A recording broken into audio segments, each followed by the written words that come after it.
players have drawn their opening hand, so we will head on down there. Who do you think is going to win, Matt? Well, I think Who's that the favored? conventional wisdom is that Yawg is favored in this matchup. I don't know if that's as true with the Mycosynth Gardens, but I think game one ends up being pretty close. You're kind of neither of you are interacting particularly well with each other, and your combo turns are roughly the same. But post board, Yawgmoth tends to get a lot better interaction than Amulet does for this matchup. Okay, it looks like Ethan is going down right away to, I think, 6. Kind of contemplated that hand quite a bit.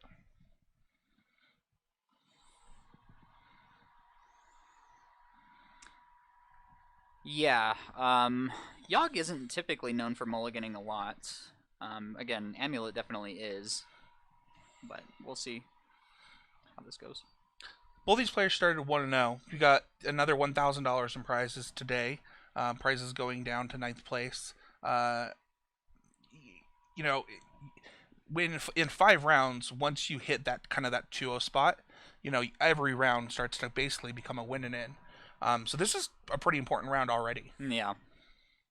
Yeah, it could be really looked at as a win and into the top 16. Oh, and if you're Tyler, he's been calling ninth place all day. He's convinced he's going to get it. So if he wins this round, he's well on his way. Yeah.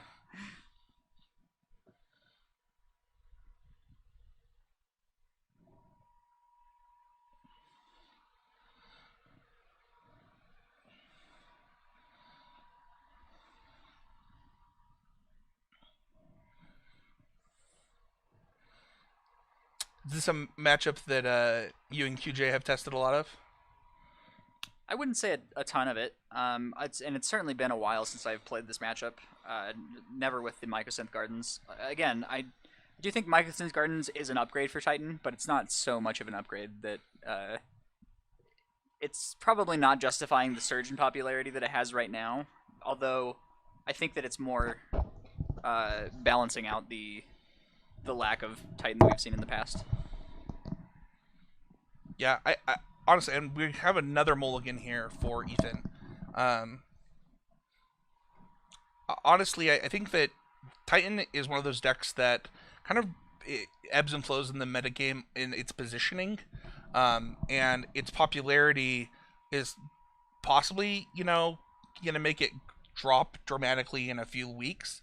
But right now, I think that it's fast, and people, if they're trying to do, some other things, might not be prepared for it.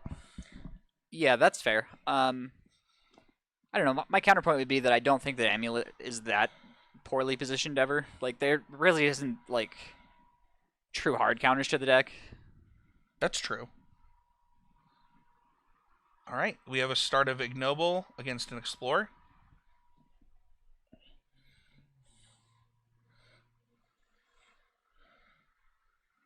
Got land number 3.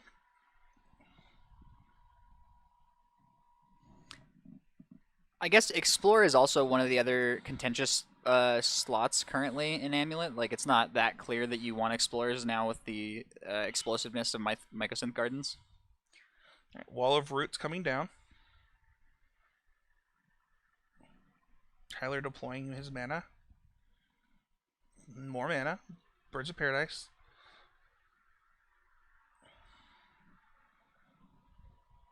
Is that bird's foil? I am not sure.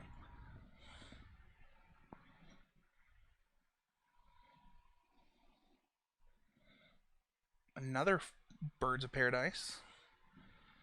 Tyler with all the manas now.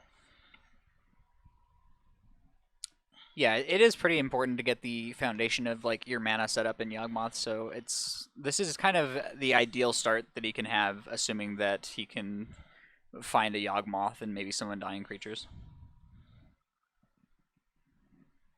And notably, no Amulet from Ethan here.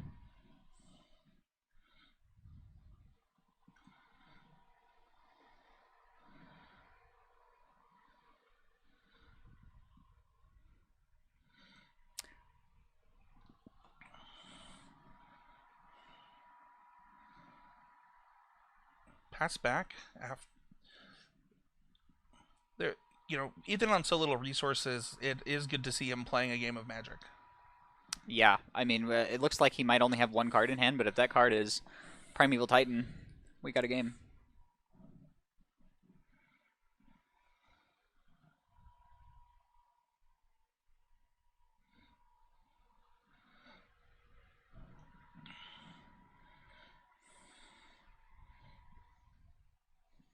See what exactly Tyler does here. It's not actually even unreasonable for him to full combo from hand from this spot. Chat hoping to get a finish him through this exact turn sequence.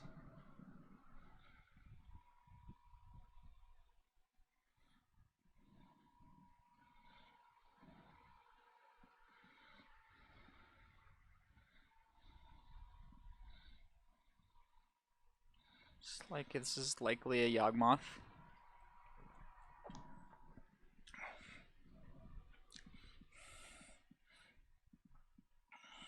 And a There is a young wolf.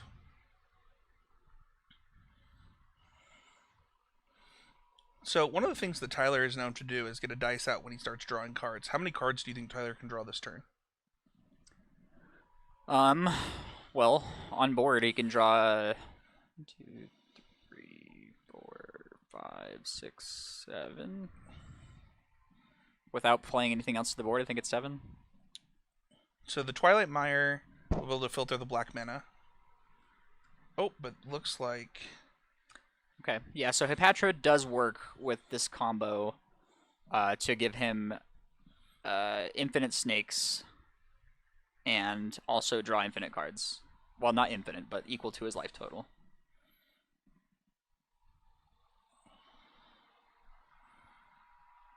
I guess you don't actually get the snakes unless you have a second Undying creature, so you'll actually have to sack the one snake to remove the counter. So, yeah.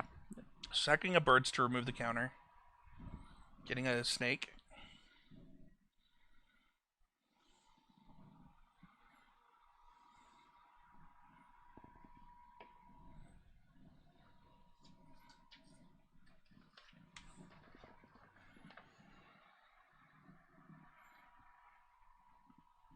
Yeah, Tyler is mostly drawing towards Court of Calling at this point. Court of Calling is just lethal because he can go and get the Blood Artist, assuming that he doesn't have it in hand or draw it before he draws Court of Calling. Alright, there goes the Dryad.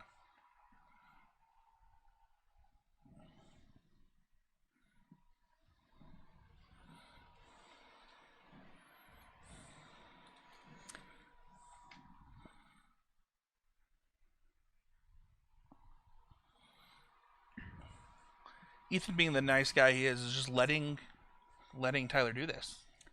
Well, again, it's not deterministic. I mean, that's true. Yeah, he could. Depending on how many cards he wants to draw, he could easily be dead next turn. If I've seen many Yawg players draw down to 1 life looking for that Court of Calling and end up drawing Blood Artist or whatever and having to pass the turn and then just dying to Valakut triggers. So it looks like we have Cultivator and Dryad in hand for Ethan. Passing the turn back. It does seem fairly likely that we are going to see the conclusion of the game this turn. Especially with Tyler now having access to black mana. It leaves it to where you can't be forced to stop by drawing the Blood Artist. You can just cast the Blood Artist from hand and it's fine.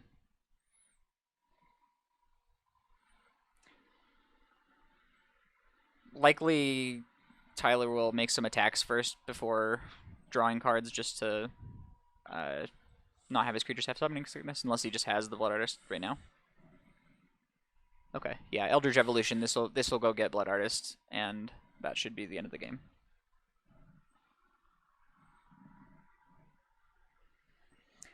For any who are unfamiliar, the way that this works is... I believe that's a Blood Artist, right? I'm not familiar with that art, but the way that this works is Tyler will sacrifice the Young Wolf to give nothing a -1/-1 counter. and it will trigger the Blood Artist. He'll draw a card, but he'll also gain a life, and then he'll sacrifice the snake to put a counter on the young wolf, which will give him another snake from Hepatra, etc. So it'll bring Tyler to 1-0 in this match. What do we see out of Tyler's sideboard that he thinks he'll be thinking about for Titan? Yeah, I think so. Force of Vigor definitely comes in. Necromentia very likely comes in. You could also make an argument for Crime Punishment and Thought Seizes. Crime Punishment, I would be more interested in on the play than on the draw, because I think sometimes like a 3-mana destroy an amulet is just not fast enough on the draw. Yeah, on this side, it looks like we have potential cards. We have 3 Dismember, 2 Endurances, and 2 Engineered Explosives. Things like Force of Vigor. I don't think Hydra Crisis are coming in. And I honestly think that this isn't a Tireless Tracker matchup, but I could see it where anything can be a Tireless Tracker matchup. Yeah, it really just depends on how you expect it to go. Yeah. The thing is, Tyler's Tracker is quite good against a lot of the sideboard cards that Tyler's likely to bring in, like Thoughtseize and Necromentia. That being said, I also don't think it's a Tireless Tracker matchup. I'm curious if it's an Oblivion Stone matchup, though. Like, I'm honestly struggling to figure out what the matchup that's for is. Yeah, and it kind of seems like it might be this one. Like, I could believe that that's something you're interested in. You just hold the amulets or accept that you're going to be destroying your amulets. That being said, it is a little soft to Force of Vigor, so maybe it's not good. Yeah, the Force of Vigor is a real problem there, because like if I'm going to tap out on this end of it, unless I'm going to do the whole thing at once, it's going to be a big problem. Right. Unlike the Tron decks, you're way less likely to do it all in one turn. Right. It's way harder to have that much mana just in one go. Yeah. So it'll be interesting to see how they both decide to sideboard. Again, like I was saying before, I think game 1 is pretty close. But post board, I think Yawg is quite favored. So if that is the case, then maybe it is a Tireless Tracker matchup. Just pure like things that I can win the game with. Yeah, I was talking to Quentin about how to sideboard in this matchup. The last time that he was playing Amulet and had to play against this, and I think that one of the things that we were considering was actually siding out the Urza Sagas out of the Amulet deck, because the post-board games aren't necessarily about being that fast, and they're a lot more about not getting blown out by Force of Vigor. Sure. So that makes a lot of sense.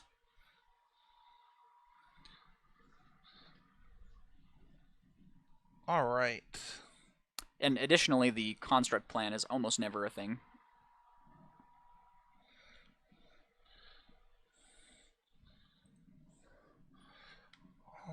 Let's head down. Players are shuffling up. They are ready to go, and they are presenting.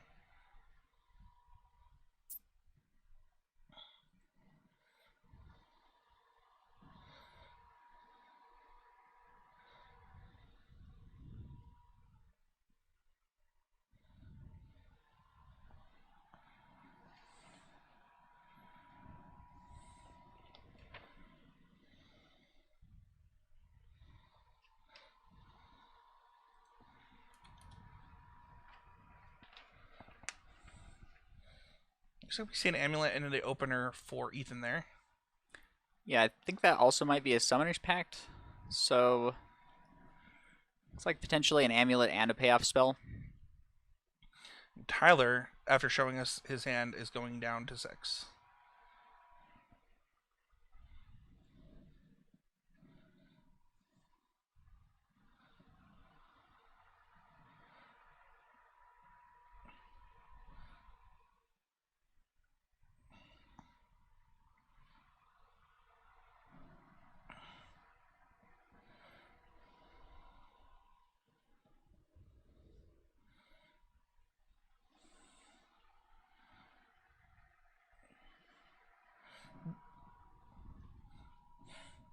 Hey, Matt, I have a question for you.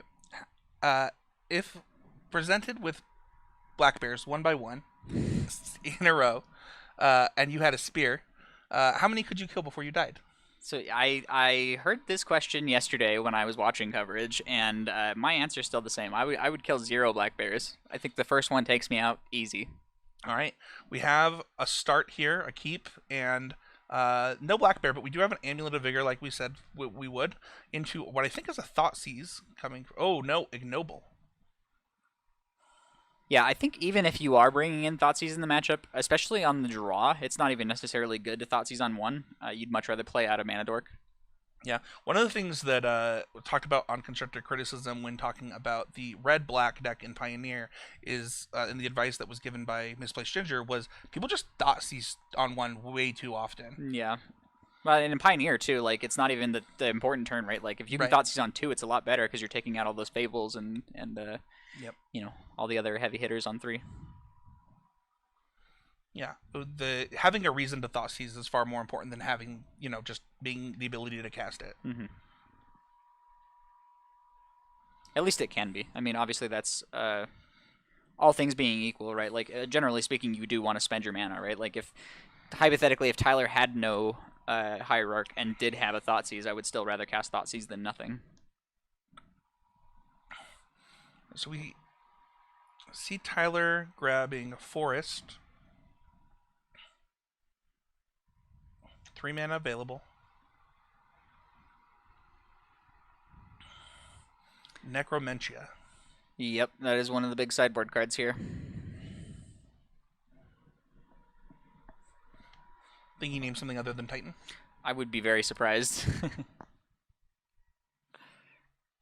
I mean, like, what are even the other options? Like Valakut the Molten Pinnacle, I guess?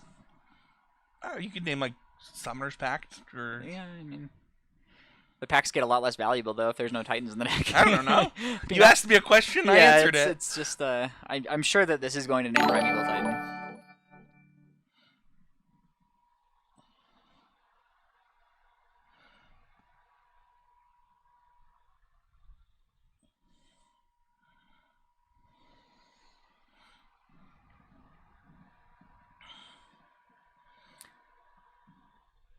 So now that we get to look at Ethan's hand, it looks like he has 3 lands and a Summoner's Pact still.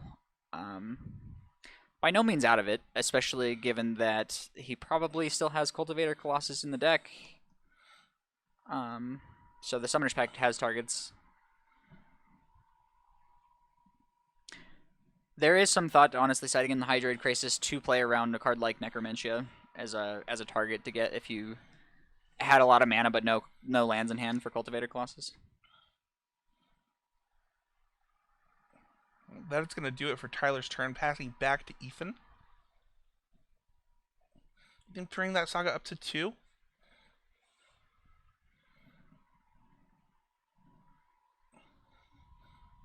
Letting Tyler write down the cards. Do you think Ethan is the tallest person in the store right now? That wouldn't surprise me. He's pretty tall. Yeah. I think the Vegas line probably has it at better than 50-50. Yeah. But I think that they would put the bears you could kill above 0 as well. So. Well, they'd be wrong. Just sucker bet, really.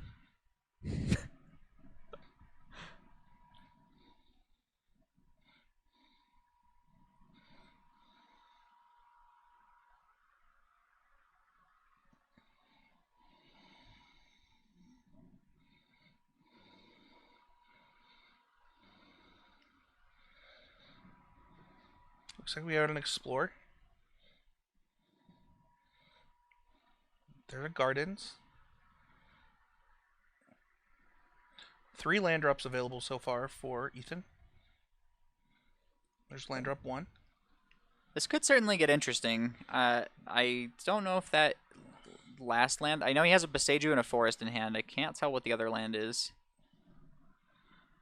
But if he does have a bounce land, he could potentially make, up to 3 amulets next turn, and with the Cultivator Colossus, basically have infinite mana. It is a bounce land. It's going to put in a token. Bring the saga back to hand. How interesting.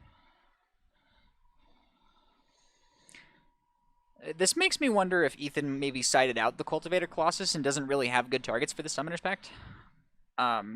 Because it seems like he feels like he needs to be on a Saga value plan at this point.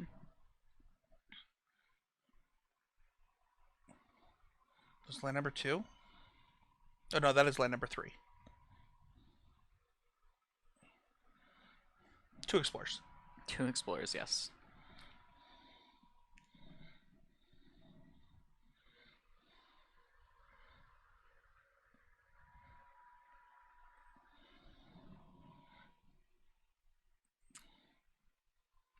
Tyler thinking. Yeah, and Ethan is certainly winning on board right now. So if Tyler's hand is a little too reactive, like if he draws a second copy of Necromentia or like a Thoughtseize or something here, he could be in a bit of trouble. He definitely needs to do something a little more proactive on these turns. All right, cracking a fetch, going in.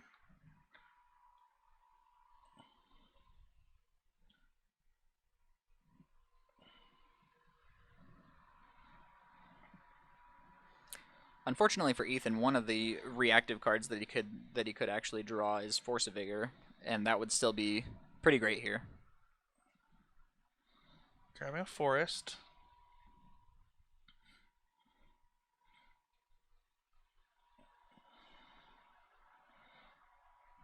What would you target with the Force of Vigor to start? I would definitely. I mean, so Urza Saga I think is the free one, right? And I think that you might actually be able to convince me that it's supposed to be Urza Saga in the construct because the amulets are a lot less powerful without Primeval Titans in the deck. We have Ignoble. Ignoble. Mana unlocked for Tyler starting next turn.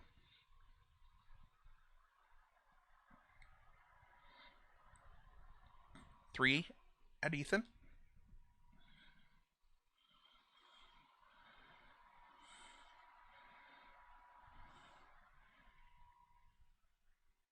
We have 2 land Summoner's Pact in hand for Ethan. We're going to make a construct. I think it can't copy tokens. Am I wrong about that? They're certainly reading it and saying that I believe that it cannot copy tokens.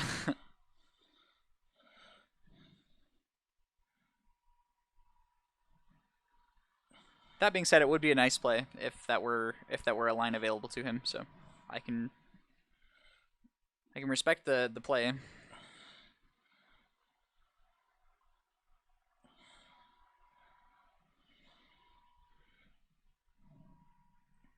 We have 2 Summoner's Pact in hand now.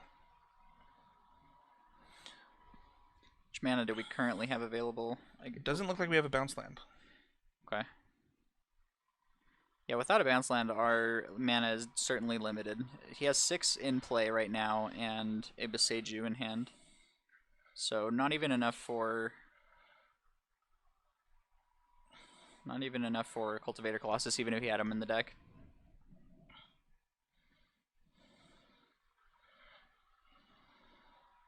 One thing I know about Urza Saga, though, is that it is a surprisingly good plan B, just in general.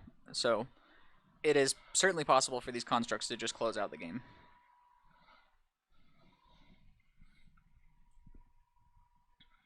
Okay, do you see a Summoner's Pact?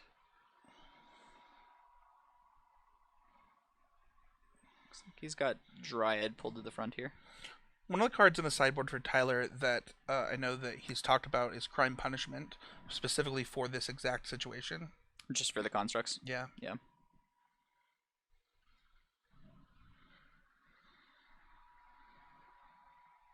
It's very interesting. Like, I think Crime Punishment is reasonable in the matchup for some reasons, but it does definitely say something about the way that Tyler likes to approach the matchup.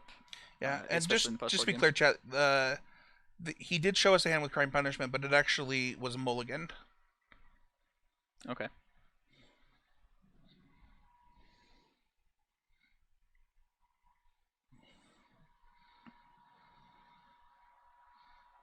But yeah, I wouldn't expect the game to really be about constructs in certainly in game ones, maybe more in the post board games because the matches tend to slow down post board. And because you're taking out the Titans, right? So then it just naturally comes down to that more often. Sure, yeah. If you expect that you're going to have Necromentia a lot, then yeah, it makes sense that your opponent's going to be on the Saga plan more.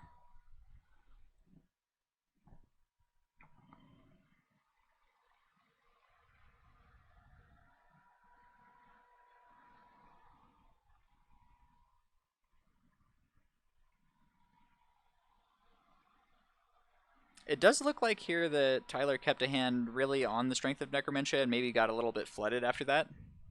Like, it definitely makes sense to keep a hand with turn 2 Necromentia, but perhaps not the most ideal draws for him after that. So, definitely needs to pay the 5 there. Looks like that's what we're doing.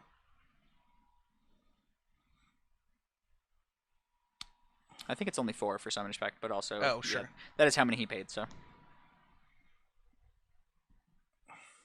Getting a bounce land. Oh, I'm wrong. I spoke too soon.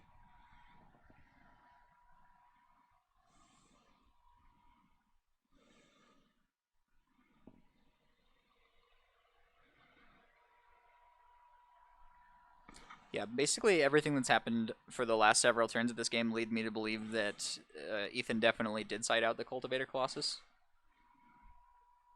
All right. Be interesting to see if that one comes back in for Game 3, if we do see a Game 3. We got a pretty large attack here. These are 5/5s, if I'm not mistaken. They look like, 5/5s. What is that? Is that a I chord? think it's a Chord of Calling, yeah. It's a Chord of Calling for 4, so we're going to go get a Yawgmoth here. Probably sack off some of these to draw some cards.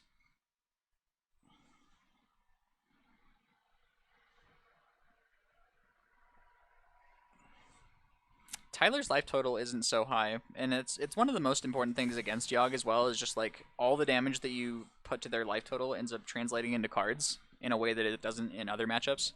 So like being particularly aggressive against Yawg when you can makes a lot of sense.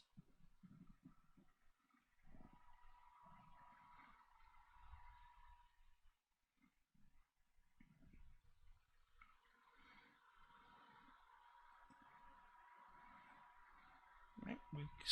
We're gonna start seeing that happen. Yeah, certainly he's going to take draws on the ones that are trump blocks, which are currently all of them, so I imagine we'll see 3 draws here regardless of what cards we find.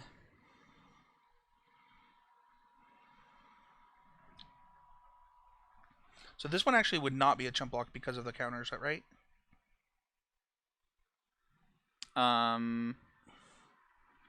That's true. I guess it's a 0, yeah, it's a 0. It's a 0-2. Yeah, that's true.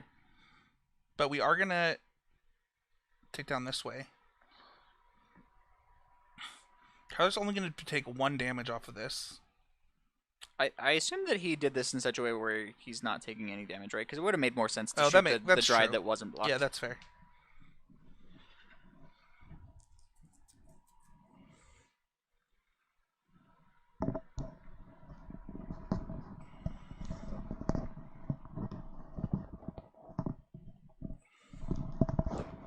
Wall of Roots.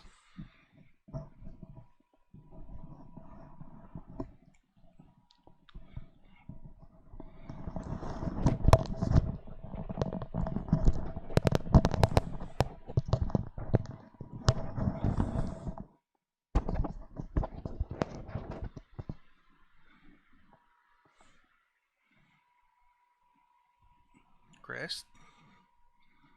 Yeah, Grist is definitely not a bad one. It provides a nice stream of chump blockers and also can potentially take out these constructs if they, become a problem.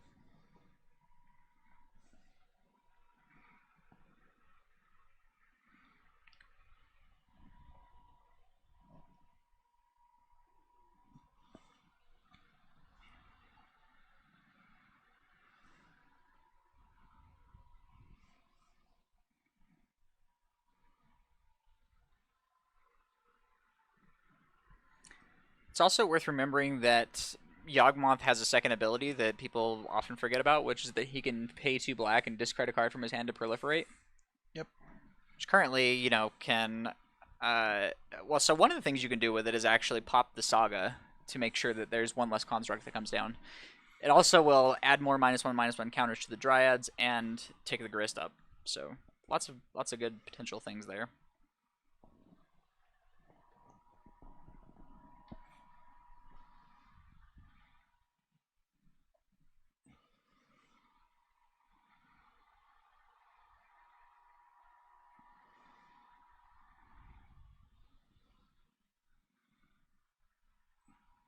Blocks all around. Yeah, I was gonna be pretty surprised if we saw a world where he decided to take 5 from a construct and go to 1.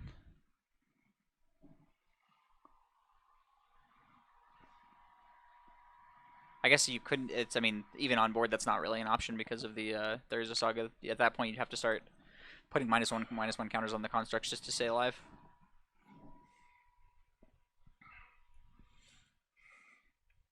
It is probably valuable to try to put a counter on these constructs as well if you do have plans to proliferate next turn.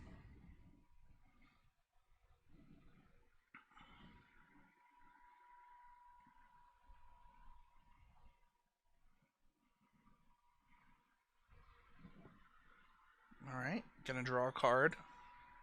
Putting the counter on.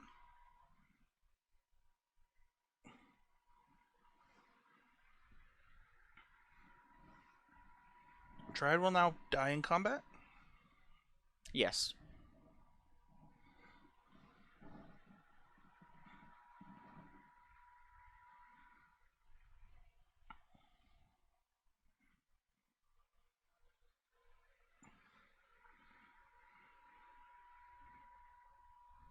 Beseiju. Okay, and Beseiju costs 1 here because of the Yawg Moth.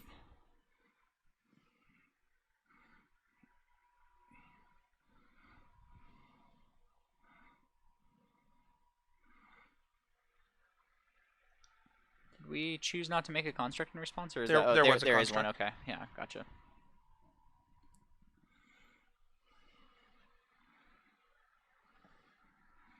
I missed what he grabbed.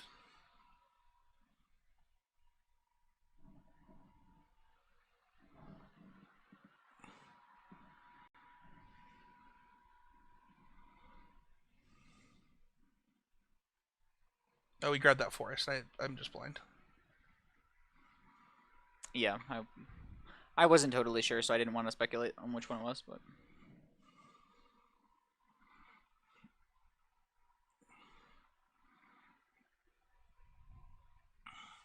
Sack put a counter there. Down to 4. Not a lot of life to work with now. no.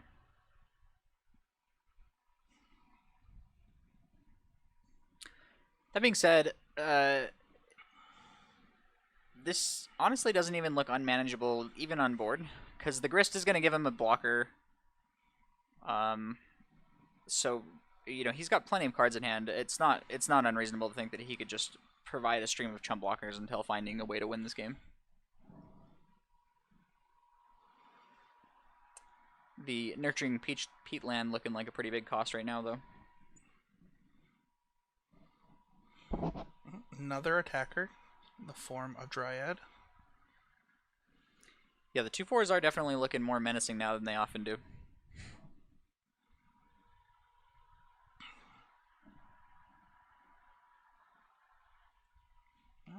Fetch land in play.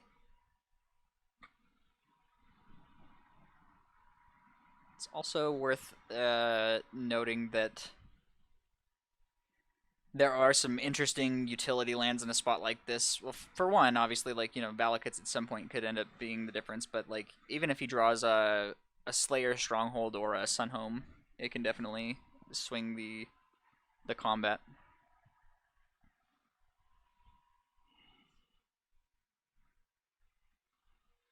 Tyler doing math.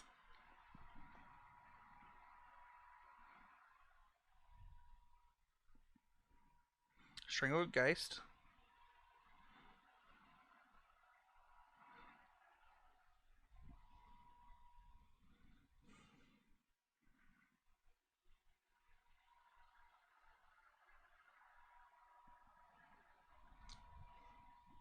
He's definitely playing a Dryad Arbor in the deck as well, so that Verdant Catacombs is definitely representing a blocker.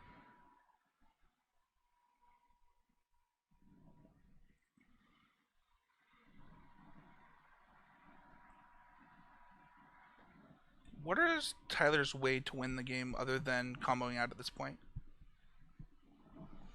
Well, if he can reset all these constructs, then I think that he could just attack, right? Like, we've already dealt with 2 Dryads completely. We're assuming Cultivator Colossus is likely not in the deck at this point.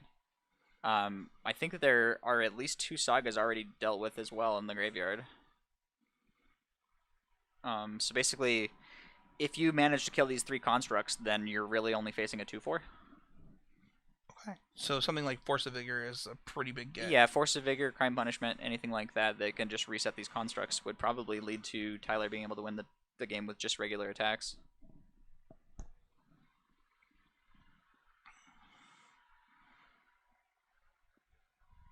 Ooh. Okay, and this is almost the whole combo already. it's and we get a lot of looks at it that are more or less free at this point. I guess he's taking it a little bit more patiently, but I guess you really only get one free look because otherwise you start going down on cards or down on creatures in play.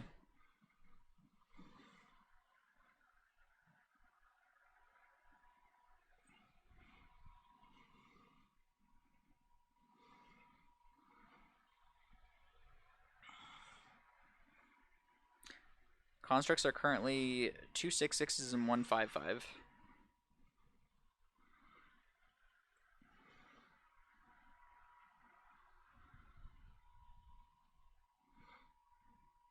Tyler deployed a lot in that last turn, able to, really put this game firmly in his favor. Mm-hmm.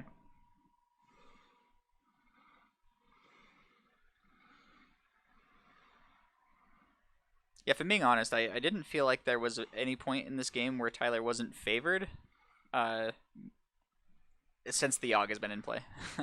But it does seem like it's getting much closer to deterministic for Tyler.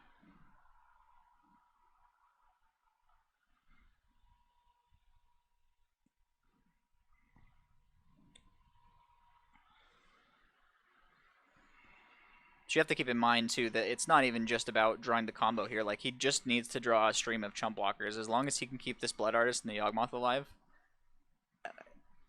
you know, just drawing 2 or 3 chump blockers a turn is easily enough. And they all replace themselves too with Yawg. Yeah, let's see here.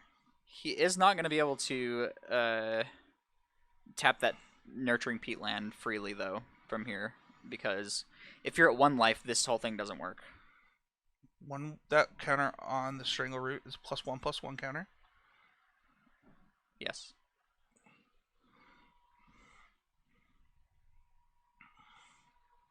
Electing not to sack the Wall of Roots, which makes sense. You'd rather just have it in play as something for Court of Calling, and just like a blocker going forward.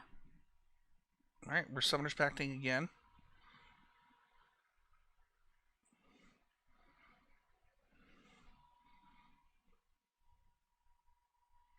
Getting another Dryad. I think it's safe to say that's the only green creature left in the deck. Well, I mean, there's... It probably just makes more sense than Azusa or Arboreal Grazer, right? Sure, that's true. That's true. Yeah. One that can attack. Yeah.